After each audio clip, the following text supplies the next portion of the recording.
on today's World Insight. Huawei's chief financial officer back home in China after battling a 3-year U.S. extradition case in Canada. What does her release mean for Huawei and China's other tech champions? A former executive of French company Alstom, who was jailed in the U.S., crying foul over U.S. long-arm jurisdiction. Any parallels to the Huawei CFO story? So for me, I see this as a very huge win for China because it's really the first time that the country stand up to the long-arm jurisdiction of the United States in such a way. And after the Huawei CFO's homecoming, better days ahead for China's thorny ties with Canada and the U.S.? That's up for discussion. We were in the middle of a trade negotiation with the United States, and I believe they put a lot of pressure on us to detain her.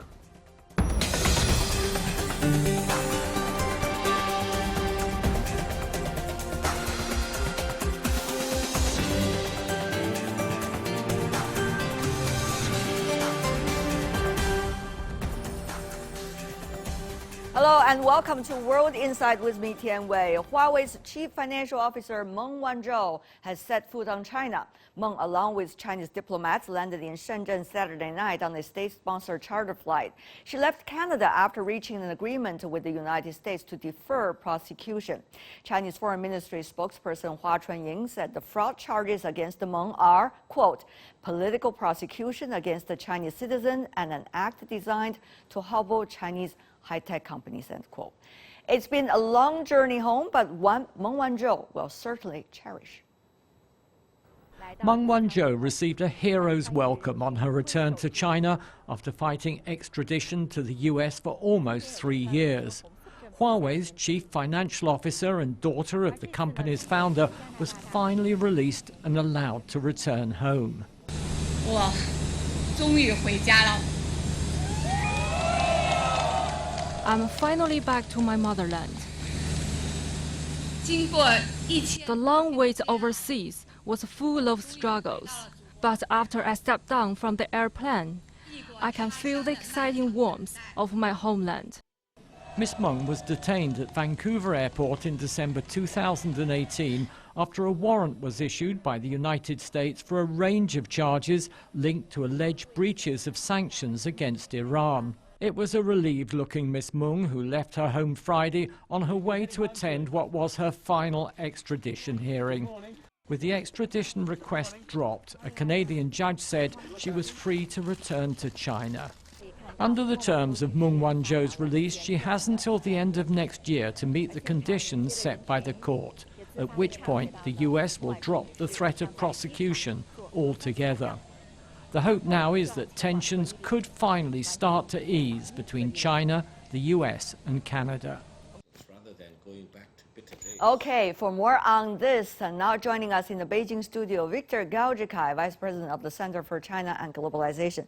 Mr. Gao, good to see you. Thank you for having me. We have very limited time for this segment, but I'm very excited to talk to you. Mr. Gao, you know, Ms. Meng back home. U.S. dropped the prosecution, particularly the extradition against Ms. Meng. So what does that mean in terms of future? First of all, it's a big occasion of happiness and joy for the Chinese nation. I hope it is also a very big day of celebration for the Canadians because the two Michaels also went back home safely. And I hope it's also a very good day for the United States because this happy release allowed both China and the United States to put the bitter days behind us and try to move ahead onto better days. I'm always an optimist. I always see the better side. When I'm in the bitter, dark tunnel, I try to see the light on the other side of the tunnel. So you're suggesting this issue actually is being settled for now with win, win, and win? I hope so, because there are different ways to deal with this. One is to keep focusing on the bitterness of this whole thing, and we are brought back to more than 1,000 days of trauma and saga and all the bitterness. The other way is whatever that happened, and we adopt a forward-looking attitude. We look into the future. We look into possibly better Right. days in China-US relations. I remember sitting with you as guests in the studio when Ms. Meng came back to China from the plane, and there was a lot of joy in the air, of course, also in our studio, right? Absolutely. But now, moving beyond that moment, you know, Huawei's story, how is it likely to be continued? What about for other Chinese tech companies? You know, the competition between China and the United States in terms of science and technology particularly. Well, first of all, Madam Meng Wanzhou signed the DPA. She needs to abide by the provisions, whatever she had agreed to in the DPA. And Until by December satisfying, 2022. Exactly, by satisfying all the conditions she agreed to, then all the charges against her will be dropped more than 1 year from now. Now, for Huawei, it still faces charges against it leveled by the U.S. Prosecutor, so they need to deal with that case as it is. They need to use all the best lawyers they can find and come up with the best defense, and hopefully they will win that case. Now, for tech companies in China, they need to learn bitter lessons from this whole saga, because for the executives, they need to know what is the implication of the long-arm jurisdiction of the United States. They may disagree with that, of course. They may object to that, but they have to deal with the realities. They need to avoid being entangled by all this legal web that the United States is infamous about. And then for tech companies, they need to figure out a way to strive for excellence without, for example, being bogged down by this China-US rivalry, if I can use that word, and try to avoid being buttressed by the US charge and manhandling against Chinese companies. Right. Before we go, 40 seconds if you can, Mr. Gao. You know, looking at the realities right now, a lot of people are pondering about what we went through, right, with the case of Ms. Meng. But a lot of people are also thinking about how can we all get smarter in a way, and also be able to deal with in a matured way. We have been, and how can we learn from this, right? So, Mr. Gao, your thoughts? Absolutely. I think both China and the United States need to be smarter. I think one big lesson I hope the Americans will need to learn is that it will be futile if you try to push China against the wall as if there will be no consequences. China will stand very firm on matters of principle and defend the legitimate interests of its nationals, including Madam Meng Wanzhou. Now, I hope China can also learn. China can know better what can be expected from Washington. They can come up with all kinds of traps or schemes, etc., try to halt China's development. We need to deal with this as it is and become smarter and wiser in order to outsmart the American politicians. And the business executives, they really need to learn how to protect themselves as well. Absolutely. In terms Thank of you so financial much. transactions, transfer of technologies, RPR protection, you name it. Victor Gao Zhikai, as always, what a pleasure. Thank you so much, Thank sir. you very much. Thank you for joining us. You're watching World Insight with me, Tian Wei. In 2013, the FBI arrested an executive of French industrial conglomerate Alstom, Frédéric Pierucci, when his plane arrived at the New York's JFK International Airport. He then was charged with bribing Indonesian officials to win a power plant contract. His case ran parallel with the acquisition of U.S. company General Electric of Alstom's power and grid businesses. With limited help from Alstom, Pierucci pleaded guilty in the U.S. and spent over 2 years behind bars and 3 more years on bail. 5 years later, Huawei CFO Meng Wanzhou got arrested, falling victim to the U.S. long-arm jurisdiction. Of course, now she has returned to China without pleading guilty to fraud charges, a totally different result, some say, from Pierucci's case. So what are the similarities and differences between the two cases? What could companies and countries do to avoid being the prey for U.S. prosecution? Frédéric Pierucci, the co-author of the book, The American Trap, talked to me in an exclusive interview. What do you make of the latest development with Ms. Meng Wanzhou the eldest daughter of Ren Zhengfei, founder of Huawei? Well, first of all, I wish her a nice return to her home country. I think this is the end of a very long period for her, which should have been very stressed.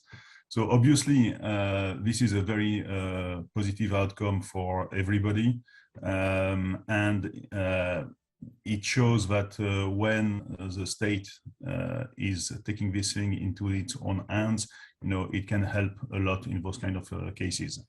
So for me, I see this as a very huge win for China because it's really the first time that a country stand up to the long-arm jurisdiction of the United States in such a way. Fred, she did not plead guilty, but she did use a DPA. I mean, you have been going through all these ups and downs. Tell us more about what does that mean? Well, it means that she didn't plead guilty of the counts that she was pursued for. So she admitted to a statement of facts. So she recognized some facts, but she did not plead guilty. So this kind of agreement, deferred prosecution agreement, usually it's reserved for corporation, not for individual. It's very, very unique that an individual can enter into a deferred prosecution agreement with the Department of Justice. In fact, for instance, in all Foreign Corrupt Practice Act cases, I have never seen such a thing. So it shows that the negotiation has been very, very tough, and that the Department of Justice has really bent a lot to accommodate this kind of agreement.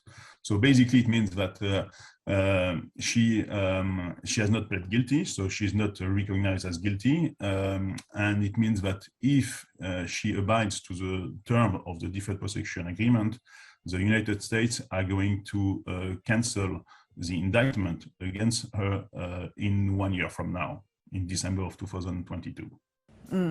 But do you think there's a lot of, areas up to interpretation? Would different things be interpreted differently that would have a huge impact on the eventual result, Fred? No. When you read the deferred prosecution agreement, it's very straightforward. As I said, this is usually used in corporation cases. And unless you have extraordinary circumstances, this is just a formality. And in this case, when you read it, for me, it's just going to be a formality. Fred, your fate was a very different one, unfortunately. You had to plead guilty in order to get out of things. Let me ask you about your settlement. How would you compare what happened to you with the latest development? Well, I wasn't offered like she was offered to sign a deferred prosecution agreement. So the only thing that I was offered is to sign a plea agreement. For instance, it's the same thing. I cannot say that I was not guilty, so I will never say publicly that I'm not guilty. I am guilty, and this plea agreement is what is usually signed for physical people who are indicted in the United States. So in my case, I had to sign this plea agreement after 4.5 months in a high security prison. So I was not like she was in a third country. I was in the United States, and I was sent directly to a high security prison where I had to spend 4.5 months there before signing the plea agreement. And in total, I spent 25 months in prison in the United States. So by the fact that she was arrested in Canada, and that the fact that the US asked Canada for her to be extradited to the United States meant that she was not in custody, or she was released really rapidly from custody, and she was on home arrest, and which is a much different case. And that makes a huge difference, of course, Fred. But I know that you are struggling so much throughout the process, from the day when they try to catch you with unfounded circumstances to the day that you left the prison. Tell me more about how you struggled and what eventually led you to make the decision that you did. Well, I didn't have the chance to have my company support like she had, and I didn't have the chance to have my country support like she had.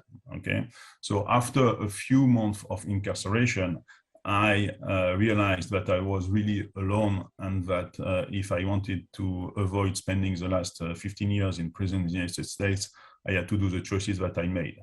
So this is a huge difference. What I have seen in the Huawei case is that the whole company was behind her from the beginning to the end, and also diplomatically, China probably did a lot of things to come to this kind of agreement.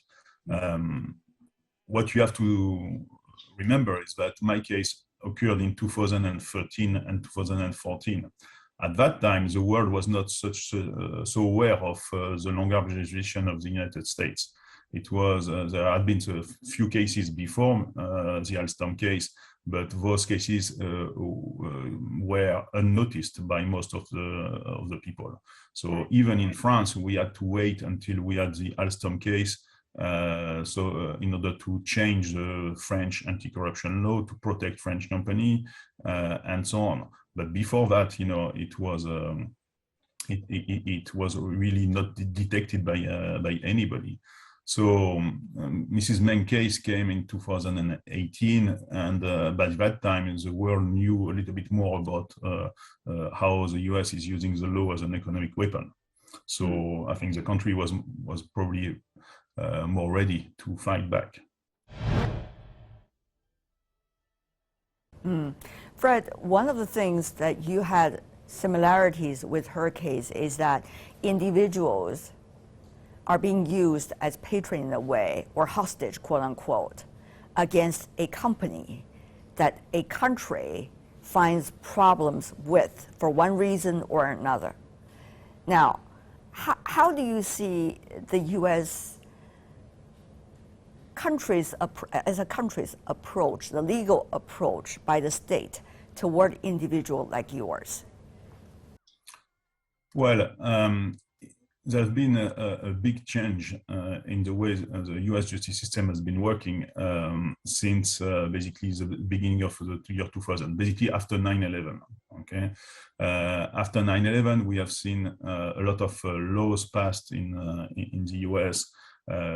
To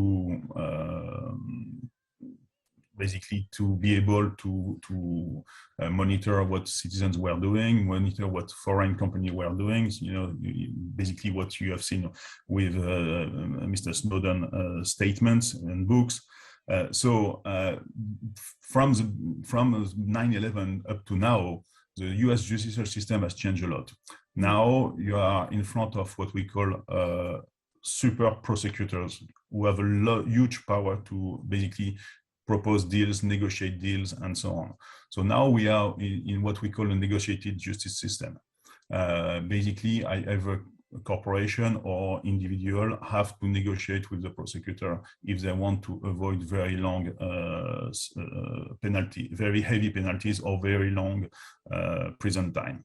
So now, out of 100 people, for instance, who are indicted in the United States, 90 plead guilty, and the 10 who go to trial, 8.5 loses. So you have what we call a conviction rate of 98.5% when you are indicted in the United States.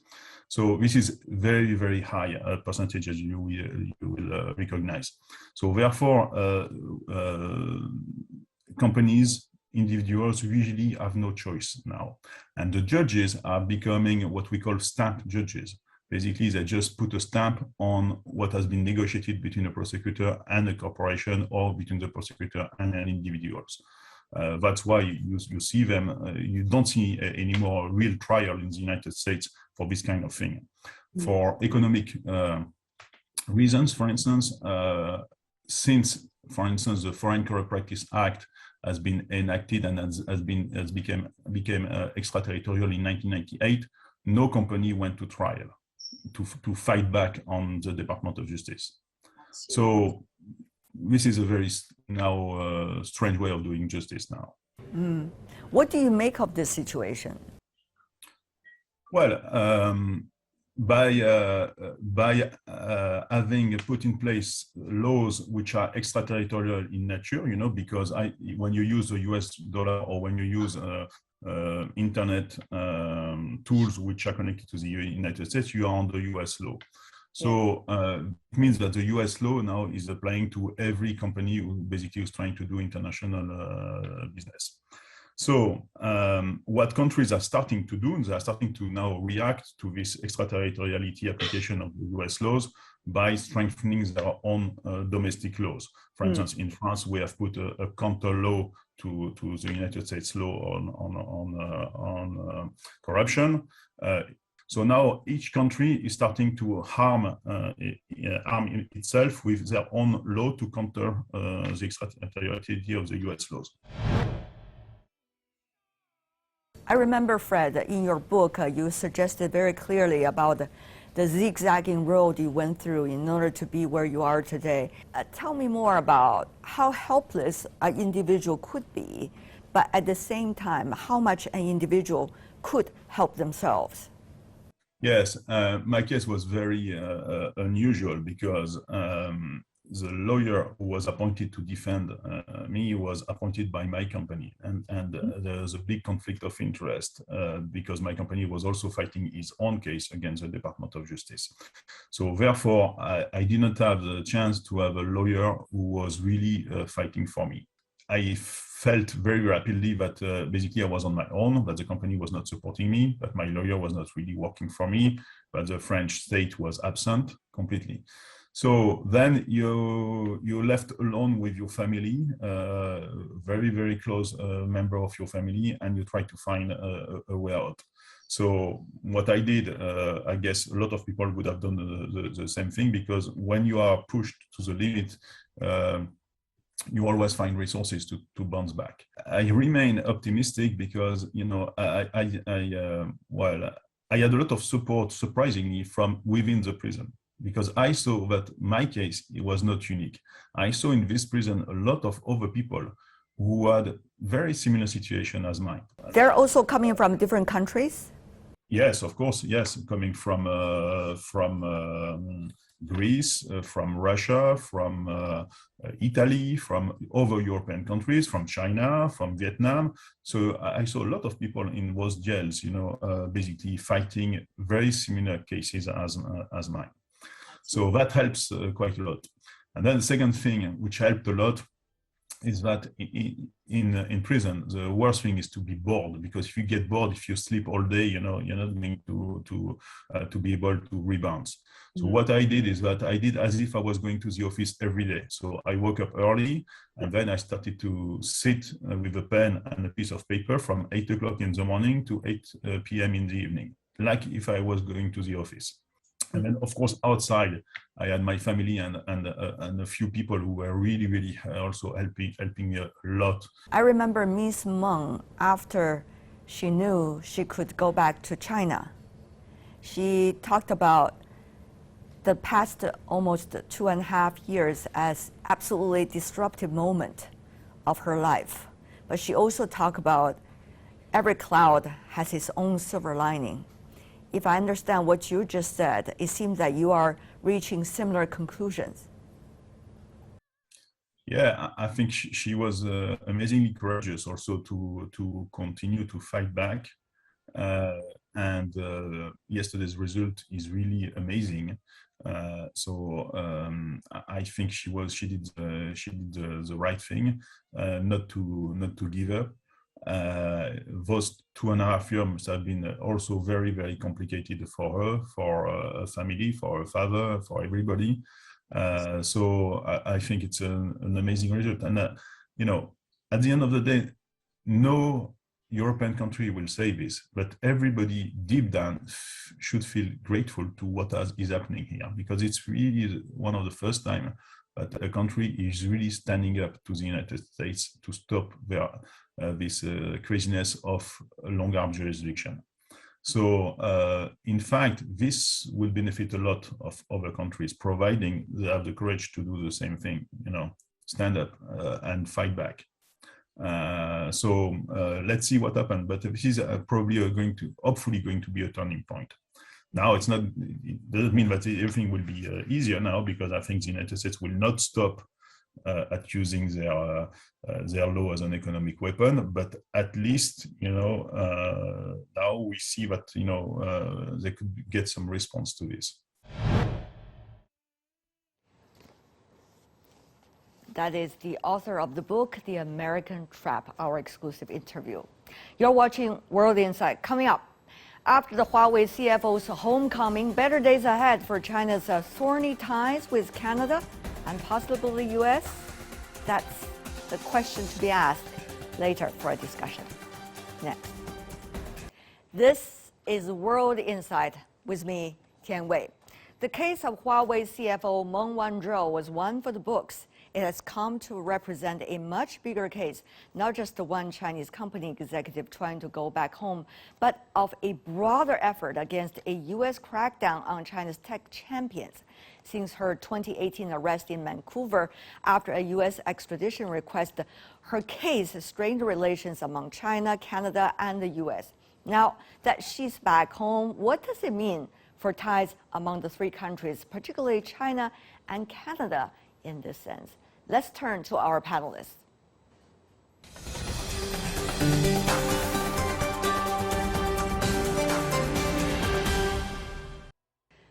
For more on the story of Meng Wanzhou and what it means for China-Canada ties in Ottawa, Dan Donovan, publisher and managing editor of Ottawa Life magazine. In Calgary, Canada, Carlos Dade, director of the Center on Trade and Investment Policy from the Canada West Foundation. What a pleasure, gentlemen, to see both of you. It's been quite a big day, in fact, isn't it? I'm very pleased to see that between China and the United States and Canada, we've been able to resolve this impasse, and hopefully it will signal getting back to more positive relations. Is it too optimistic when you say that? We've said from day one when Ms. Meng Wanzhou was detained that it was, in our view, it was a mistake. And there are many, many Canadians who feel the same way, many in government, former diplomats, former prime ministers here. As you will recall, she was detained in December of 2018 at the request of the Trump administration, in particular, using an extradition treaty that many questioned if that was appropriate. And as you also may recall, the Americans went to several other countries and made the request for them to detain Ms. Meng, and they refused. Unfortunately for Canada, we were in the middle of a trade negotiation with the United States, and I believe they put a lot of pressure on us to detain her, and it was completely inappropriate. And I think in the long term, it's unfortunate it's taken 3 years, but now it has come to a conclusion that could have frankly happened 3 years ago. So how should we see the very different reactions and the political atmosphere in both countries in terms of seeking a reality, a realistic relationship between the two countries? Indeed, there is a lot of very heated political rhetoric on both sides, and that has leaked into the general population as well. But when you look at the actions of individuals and the interest of individuals here, it does not necessarily align with a lot of the harsher things we've heard in the media. What you hear captures the attention. It gets recorded because it makes noise. It's news. In China, though, the public tends to manifest its displeasure on these issues with things like consumer boycotts. In Canada, we've had a great deal of anger expressed to the pollsters, but if you look at the trade data, ordinary Canadians throughout this ordeal have been at 4.5% on average, increasing trade with China. So the anger in Canada that you hear is Canadians telling one thing to pollsters and one thing to politicians, and telling something completely different to the private sector and to businesses when they make spending decisions. I see. So there's been this disconnect. But the bigger point is, this is the start of what will be a long process of repairing relations and working through anger on both sides. Having said that, though, I want to ask for your expertise, Mr. Donovan, about the Canadian politics. We know a lot of things are domestic politics. So the election just came to an end.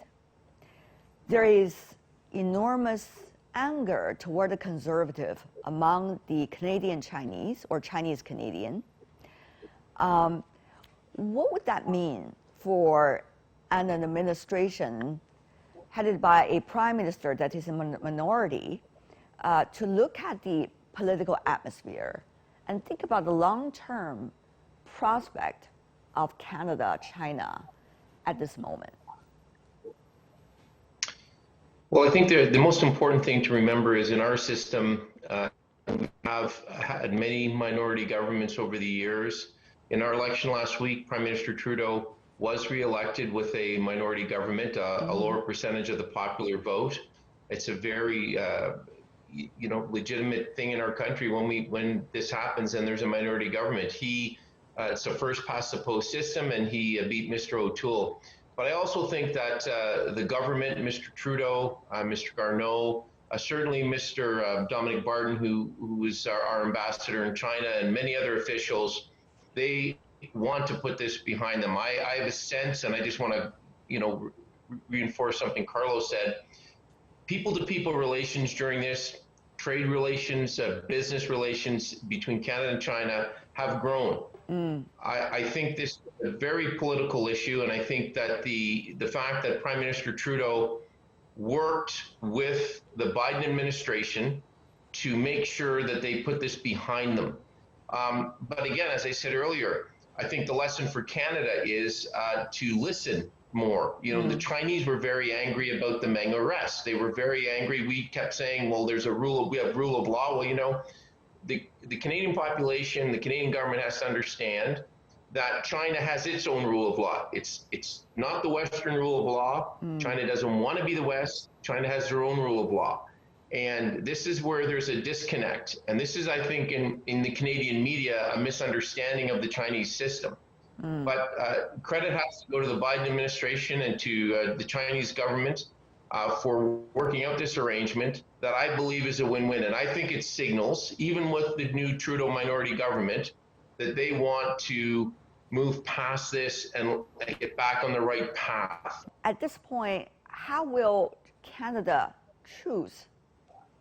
Or will Canada force itself to choose?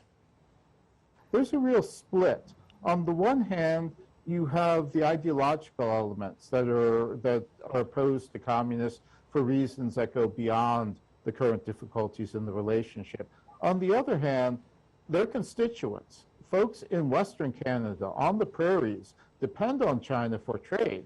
And there's a realization on the ground amongst some in the Conservative caucus that their constituents are choosing to increase trade with China, that the ties are increasing. So you have the political rhetoric that was beefed up during the election that comes from some within the Conservative movement. But then on the other hand, there is a more realistic element that says our constituents, our businesses, people in our electoral districts are choosing to engage with China, and we have to manage that reality. So I wouldn't paint the Conservatives as completely on one side. At the end of the day, that economic reality will catch up with them. Yeah. And they've been able to avoid it during the election. But that avoidance cannot go on forever. Economic reality will eventually force them, I think, to a position with China that's tied to the facts on the ground, that's tied to the trade reality, that's tied to what their constituents are doing.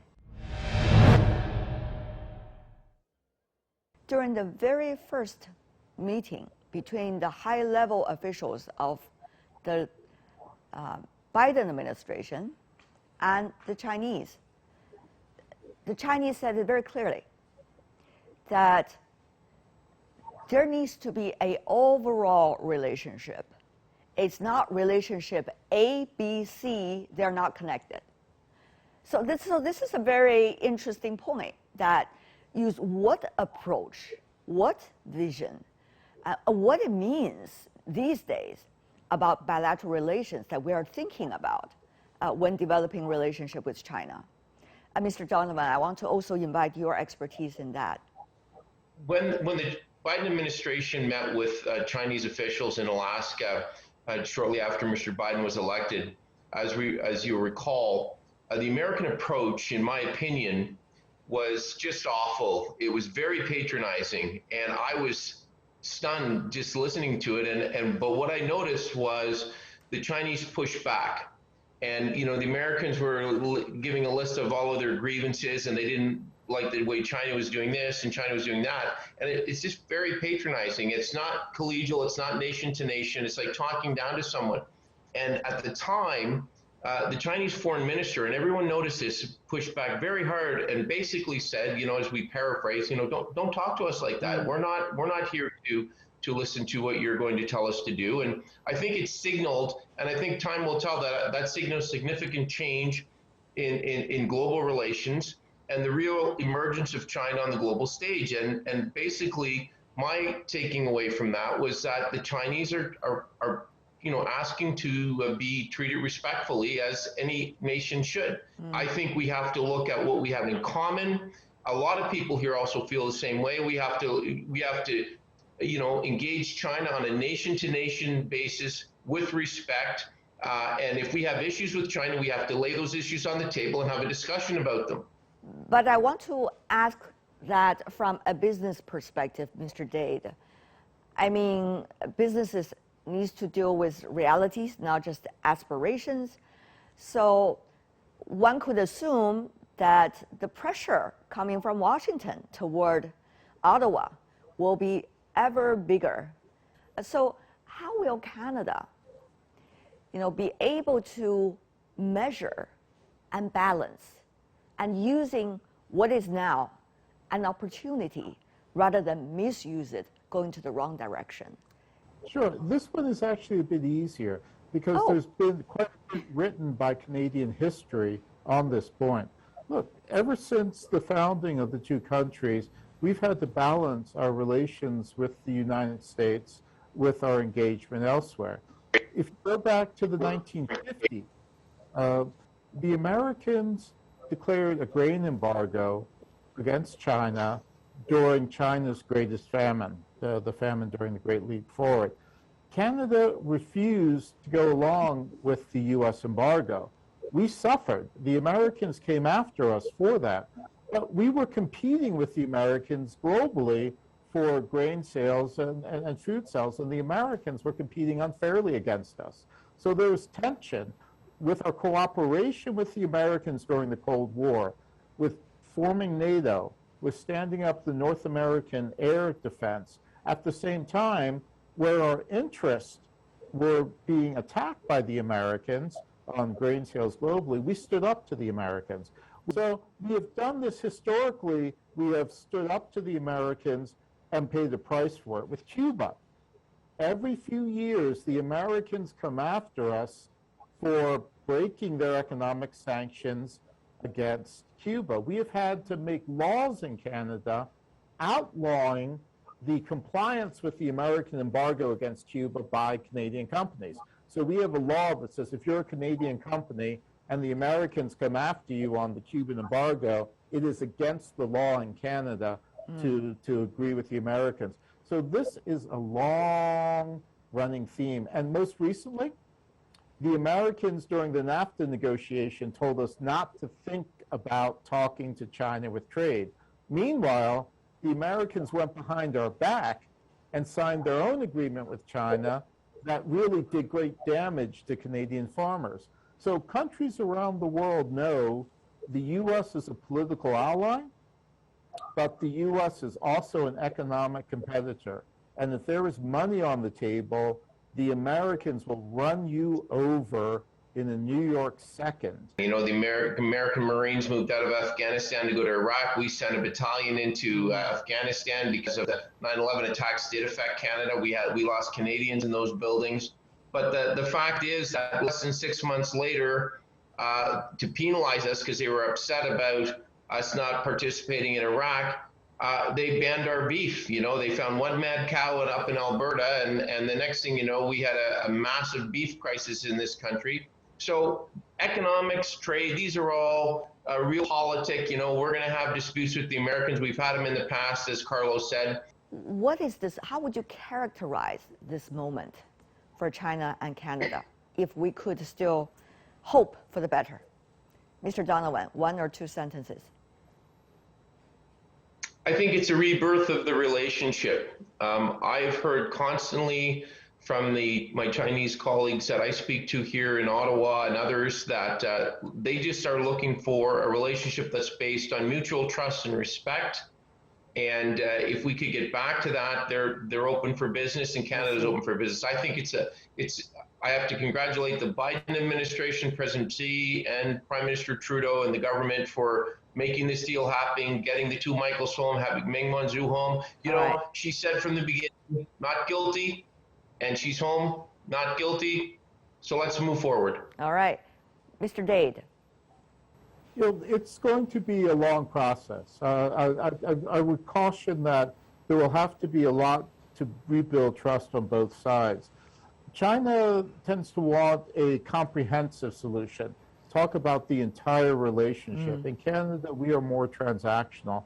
I think in this case, the transactional approach is going to have to be the starting point. You have to rebuild trust. You do that step by step by step. So I would caution to maybe be a bit more open to working on things step by step.